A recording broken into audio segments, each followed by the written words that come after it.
यह वीडियो केवल शैक्षणिक और सूचनात्मक उद्देश्यों के लिए बनाया गया है। इसमें दी गई जानकारी सार्वजनिक रूप से उपलब्ध किताबों, लेखों और पत्रकारिता रिपोर्टों पर आधारित है। ये चैनल किसी भी गोपनीय दस्तावेज को लीक नहीं कर रहा है, बल्कि पहले से मौजूद जानकारी का विश्लेषण कर रहा है। क्या आप एक ऐसे रहस्य की कल्पना कर सकते हैं जो इतना खतरनाक हो कि एक देश की सरकार उसे 60 सालों तक अपनी ही जनता से छिपा कर रखे? एक ऐसा सच जो अगर बाहर आ जाए तो इतिहास की किताबें दोबारा लिखनी पड़ सकती हैं। साल 1962, एक युद्ध जो भारत कभी नहीं लड़ना चाहता था, और एक हार जिसने देश की आत्मा पर ऐसा घाव दिया जो आज तक नहीं भरा है। हम सब जानते हैं कि हम 1962 का युद्ध चीन से हार गए थे, लेकिन हम क्यों हारे? क्या यह सिर्फ एक सैनिक हार थी, या ये एक राजनीतिक साजिश, घमंड और अक्षमता की वो कहानी है जिसे दबा दिया गया? हार के तुरंत बाद 1963 में भारत सरकार ने सच्चाई का पता लगाने के लिए एक जांच बिठाई। 2 सेना अधिकारियों को यह काम सौंपा गया। उन्होंने एक रिपोर्ट तैयार की, एक ऐसी रिपोर्ट जिसे बनाते ही टॉप सीक्रेट घोषित कर दिया गया। उस रिपोर्ट का नाम है हेंडरसन ब्रुक्स भगत रिपोर्ट। आज 60 साल से ज्यादा हो चुके हैं, सरकारें आईं और गईं, कांग्रेस, बीजेपी, गठबंधन, सबने इस रिपोर्ट को दुनिया की नजरों से छिपाए रखा। आज भी ये रिपोर्ट भारत के सबसे सुरक्षित लॉकरों में बंद है। सवाल यह है कि 1962 की उस हार में ऐसा कौन सा सच दफन है जिसे जानने का हक इस देश की जनता को आज भी नहीं है? वो कौन सा नाम है जिसे सरकार आज भी बचा रही है? आइए आज हम उस बंद लिफाफे के अंदर छिपे भारत के सबसे बड़े राष्ट्रीय रहस्य की परतों को खोलने की कोशिश करते हैं। इस रहस्य को समझने के लिए हमें थोड़ा समय में पीछे चलना होगा। 1950 के दशक में भारत नया नया आजाद हुआ था। दुनिया 2 ताकतों, अमेरिका और सोवियत संघ के बीच बंटी हुई थी। लेकिन भारत के पहले प्रधानमंत्री जवाहरलाल नेहरू एक अलग सपना देख रहे थे। वो तीसरी दुनिया यानी एशिया और अफ्रीका के नए आजाद हुए देशों का एक गुट बनाना चाहते थे, और इस सपने में उनका सबसे बड़ा साथी था हमारा पड़ोसी चीन। नेहरू का मानना था कि भारत और चीन दोनों ही पश्चिमी ताकतों के शिकार रहे हैं, और अब दोनों मिलकर एशिया के भविष्य की नई इबारत लिखेंगे। दिल्ली की सड़कों पर हिंदी चीनी भाई भाई के नारे गूंज रहे थे। 1954 में दोनों देशों ने पंचशील समझौते पर दस्तखत किए। शांतिपूर्ण सह अस्तित्व के 5 सिद्धांत। इसमें एक सिद्धांत यह भी था कि दोनों देश एक दूसरे की सीमाओं का सम्मान करेंगे। लेकिन जिस वक्त नेहरू दिल्ली में शांति के कबूतर उड़ा रहे थे, उसी वक्त चीन तिब्बत की बर्फीली वादियों में कुछ और ही तैयारी कर रहा था। नेहरू आदर्शवाद में जी रहे थे। वो मानते थे कि चीन कभी भारत पर हमला नहीं करेगा। वो दोस्ती का हाथ बढ़ा रहे थे, जबकि चीन जमीन पर अपनी पकड़ मजबूत कर रहा था। पहला बड़ा झटका लगा 1959 में, जब चीन ने तिब्बत पर पूरी तरह से कब्जा कर लिया और दलाई लामा को भागकर भारत में शरण लेनी पड़ी। चीन ने भारत पर इल्जाम लगाया कि वो तिब्बती विद्रोहियों को भड़का रहा है। भाई भाई का रिश्ता अब तनाव में बदल रहा था। चीन ने अचानक उन नक्शों को सामने लाना शुरू कर दिया जिनमें भारत के बड़े हिस्से, लद्दाख में अक्साई चिन और पूरब में अरुणाचल प्रदेश, जिसे तब नेफा कहते थे, को चीन का हिस्सा दिखाया गया था। भारत सरकार हैरान थी। नेहरू ने चीन को खत लिखे, लेकिन जवाब ठंडे और धमकी भरे आते थे। और तब भारत सरकार ने एक ऐसा फैसला लिया जिसने इस पूरे खेल को हमेशा के लिए बदल दिया। इसे इतिहास में फॉरवर्ड पॉलिसी के नाम से जाना जाता है। यह फॉरवर्ड पॉलिसी क्या थी? ये वो सरकारी आदेश था जो शायद 1962 की हार का सबसे बड़ा कारण बना। ये पॉलिसी कागज पर तो बहुत आक्रामक लगती थी। इसका मतलब था कि भारतीय सेना को आदेश दिया गया कि वो तिब्बत से सटी सीमा पर उन इलाकों में भी अपनी चौकियां पोस्ट बना ले जिन पर चीन अपना दावा करता था। सोच ये थी कि अगर हम वहां पहले पहुंच जाएंगे तो चीन पीछे हट जाएगा।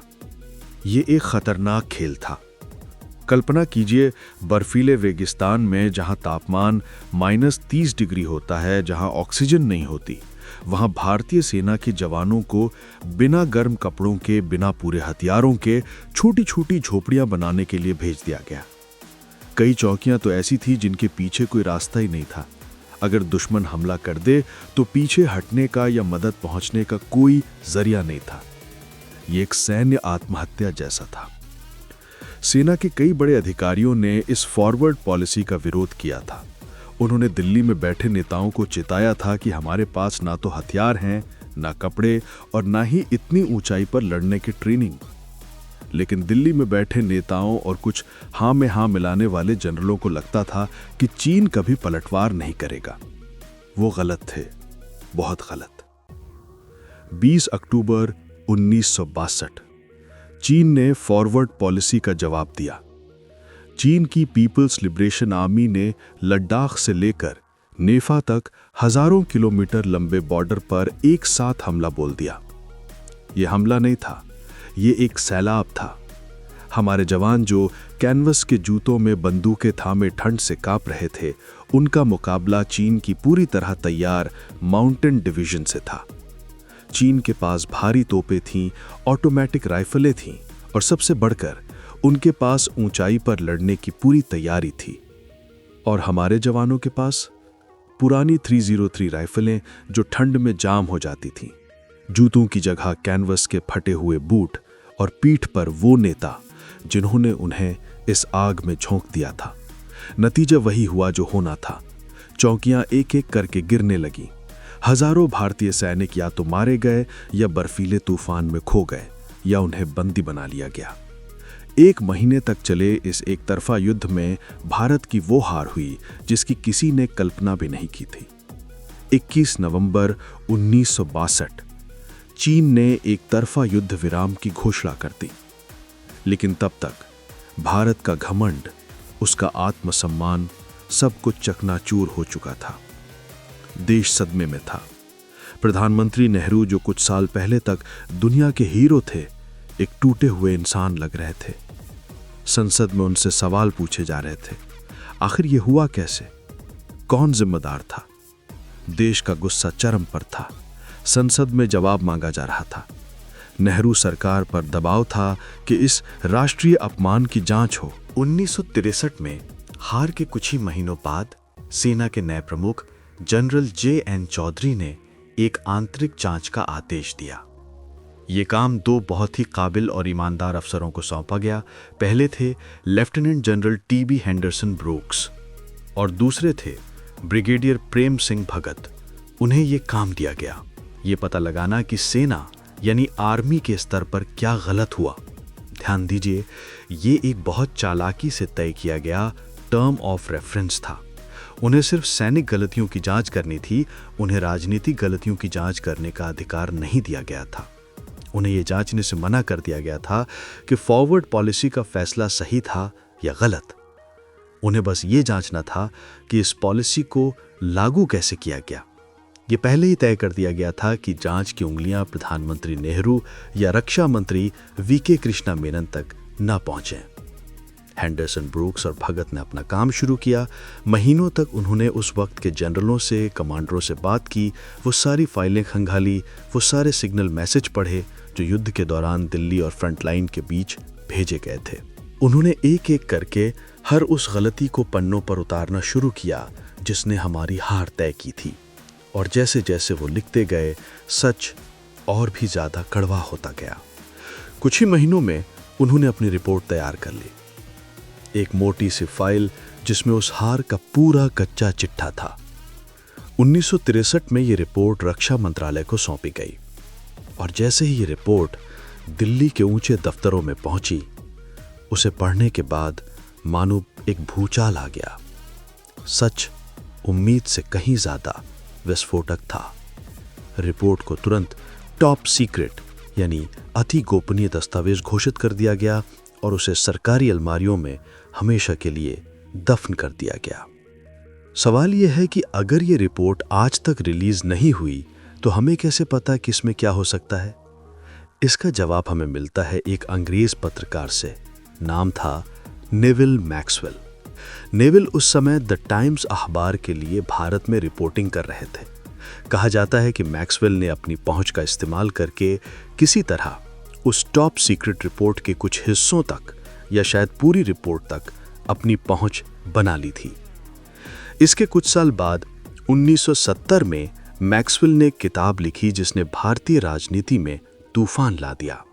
किताब का नाम था इंडियाज चाइना वॉर। मैक्सवेल ने अपनी किताब में दावा किया कि 1962 की हार के लिए चीन नहीं बल्कि भारत की फॉरवर्ड पॉलिसी और नेहरू का अड़ियल रवैया जिम्मेदार था।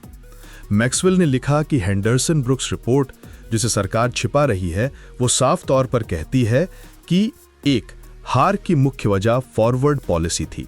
रिपोर्ट ने साफ लिखा कि यह पॉलिसी बिना किसी सैन्य सोच या तैयारी के लागू की गई थी।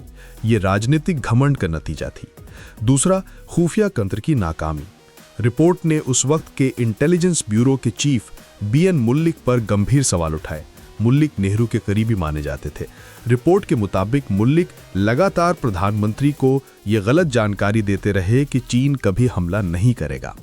तीसरी, सेना के टॉप कमांड की गलती।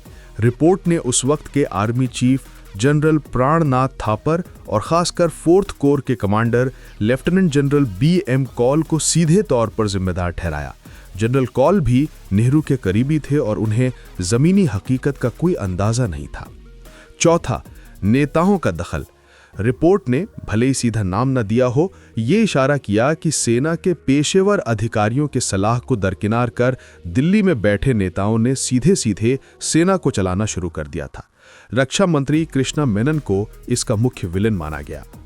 सोचिए, एक सरकारी रिपोर्ट जो ये कह रही हो कि देश की हार का कारण दुश्मन नहीं बल्कि हमारे ही प्रधानमंत्री की नीतियां, उनके रक्षा मंत्री का घमंड और उनके चुने हुए नाकाबिल जनरल थे। ये एक राजनीतिक विस्फोट था। अगर ये रिपोर्ट 1963 में बाहर आ जाती तो नेहरू सरकार शायद गिर जाती। इसीलिए इसे दबा दिया गया। नेविल मैक्सवेल की किताब को भारत में बैन करने की बहुत कोशिशें हुई। उन्हें भारत विरोधी कहा गया। लेकिन 2014 में मैक्सवेल ने अपनी जिंदगी के आखिरी सालों में उस रिपोर्ट का एक बड़ा हिस्सा, या शायद पूरी ही रिपोर्ट, ये साफ नहीं है, इंटरनेट पर लीक कर दिया। हालांकि भारत सरकार आज भी आधिकारिक तौर पर नहीं मानती कि लीक हुआ हिस्सा असली है, लेकिन ज्यादातर रक्षा विशेषज्ञ मानते हैं कि ये वही रिपोर्ट है। ये तो हुई 1963 की बात, लेकिन आज 60 साल हो चुके हैं। वो सारे किरदार नेहरू, मेनन, जनरल कॉल, मुल्लिक सब इतिहास का हिस्सा बन चुके हैं। तो फिर आज इस रिपोर्ट को टॉप सीक्रेट रखने का क्या मतलब है? ये सवाल संसद में बार बार उठा है। जब अटल बिहारी वाजपेयी की सरकार थी तब भी इसे खोलने से मना कर दिया गया। जब मनमोहन सिंह की सरकार थी तब भी इसे राष्ट्र हित में नहीं माना गया। और आज नरेंद्र मोदी की सरकार भी उसी स्टैंड पर कायम है। हर सरकार, चाहे वो किसी भी पार्टी की हो, एक ही जवाब देती है कि इस रिपोर्ट के खुलासे से भारत की राष्ट्रीय सुरक्षा और हमारे सीमा प्रबंधन पर आज भी नकारात्मक असर पड़ सकता है। ये है सरकार का आधिकारिक जवाब। लेकिन क्या ये सच है?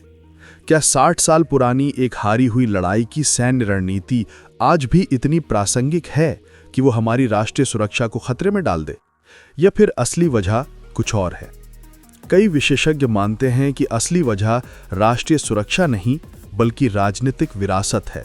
वो मानते हैं कि ये रिपोर्ट सिर्फ जनरलों की नहीं बल्कि भारत के सबसे बड़े राजनीतिक वंश और भारत के आइडिया ऑफ इंडिया की नींव रखने वाले जवाहरलाल नेहरू की व्यक्तिगत विफलताओं का दस्तावेज है।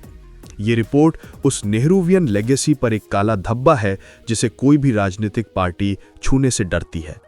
शायद सरकारें डरती हैं कि अगर आज 60 साल बाद भी ये सच आधिकारिक तौर पर सामने आया कि 1962 की हार के लिए हम खुद जिम्मेदार थे, तो जनता का सिस्टम पर से भरोसा उठ जाएगा। या शायद वो सच इतना कड़वा है कि कोई भी सरकार इतिहास का ये जहर पीने को तैयार नहीं है। जब ये रिपोर्ट लिखी जा रही थी और इसे छिपाया जा रहा था, तब आम भारतीय क्या कर रहा था? 1962 की हार सिर्फ एक सैनिक हार नहीं थी, ये एक मनोवैज्ञानिक हार थी। आम लोगों का अपनी आजादी के बाद बना सारा आत्मविश्वास टूटकर बिखर गया था। देश को पहली बार अपनी गरीबी और कमजोरी का एहसास हुआ था। लोगों ने सेना के लिए अपना सोना, अपने गहने दान कर दिए थे। हर घर से कोई बेटा, कोई पति उस बर्फ में लड़ने गया था और कई कभी वापस नहीं आए। जनता उन शहीदों के लिए सिर्फ इंसाफ चाहती थी। वो जानना चाहती थी कि उनके बेटों को बिना तैयारी के मौत के मुंह में क्यों ढकेल दिया गया। और आज 60 साल बाद क्या बदला है? आज भी हम चीन के साथ उसी सीमा पर आमने सामने खड़े हैं। गलवान घाटी की झड़प ने 1962 के जख्मों को फिर से हरा कर दिया है। 1962 में हम कैनवस के जूते पहनकर लड़े थे। आज हमारे सैनिकों के पास दुनिया के बेहतरीन स्नो गियर और हथियार हैं। 1962 में हमारे पास एक कमजोर राजनीतिक नेतृत्व था, कम से कम सैन्य मामलों में। आज भारत एक मजबूत नेतृत्व का दावा करता है। लेकिन एक चीज जो तब भी थी और आज भी है, वो है रहस्य, वो है सूचना पर पर्दा। 1962 में सरकार ने अपने गलतियों को छिपाने के लिए एक रिपोर्ट को दफन कर दिया। और आज 2020 की गलवान झड़प के बाद भी बहुत से ऐसे सवाल हैं जिनका पूरा सच देश को नहीं बताया जा रहा। इतिहास खुद को दोहरा रहा है। वो टॉप सीक्रेट फाइल सिर्फ 1962 का सच नहीं छिपा है, वो शायद इस बात का सबूत है कि सिस्टम अपनी गलतियों को मानने से तब भी डरता था और आज भी डरता है। हेंडरसन ब्रुक्स भगत रिपोर्ट, कागज के कुछ 100 पन्ने जो भारत के सबसे बड़े राष्ट्रीय अपमान का सच बयान करते हैं। क्या ये रिपोर्ट कभी बाहर आएगी? क्या हम कभी जान पाएंगे कि उस रात उस बर्फीली चोटी पर असली गुनहगार कौन था? या फिर ये फाइल हमेशा के लिए नॉर्थ ब्लॉक के किसी अंधेरे सीलन भरे कमरे में बंद रहेगी और सच हमारी पहुंच से हमेशा के लिए दूर हो जाएगा। 1962 की इस टॉप सीक्रेट रिपोर्ट ने हमें बताया कि सरकारें अपनी विफलताओं को कैसे छिपाती हैं। लेकिन क्या आप जानते हैं कि 1962 की इस हार के ठीक 9 साल बाद 1971 में भारत ने इतिहास की सबसे बड़ी जीतों में से एक हासिल की। और जीत के पीछे भी एक ऐसा ही टॉप सीक्रेट मिशन था, एक ऐसा दस्तावेज जो 1971 के युद्ध की एक ऐसी कहानी बताता है जिसे भारत सरकार आज भी आधिकारिक तौर पर मानती ही नहीं है। एक गुप्त ऑपरेशन जिसने बांग्लादेश की आजादी की कहानी युद्ध शुरू होने के कई महीने पहले ही लिख दी थी। अगले एपिसोड में